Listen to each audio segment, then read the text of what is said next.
Yo, what's going on, guys? So today we have the Soundskins video. Basically what Soundskins is, it's a sound deadening system. So we're pretty much going to take off the headliner and pretty much wrap it. And we are going to mount that speaker pod on the roof because it is not sturdy right now. Kind of a quick install that day. It's going to lock in all that sound, make it sound great. And can't wait to install it and see what happens. We're going to be adding this on the headliner. I was thinking about putting a bracket from up here. Cut a little slit on the headliner. So this could pop down, this piece right here, and have this hold the pod system.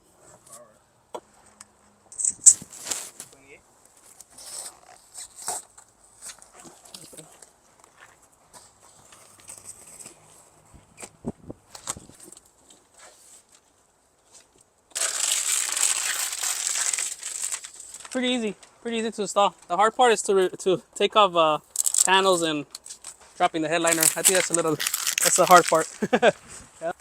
So for the most part, how does this work? Basically, it has like an adhesive on it. It basically just sticks on your and good to go. Yeah. Cool. Yeah, pretty strong adhesive. Cool. This one. That might make a huge difference.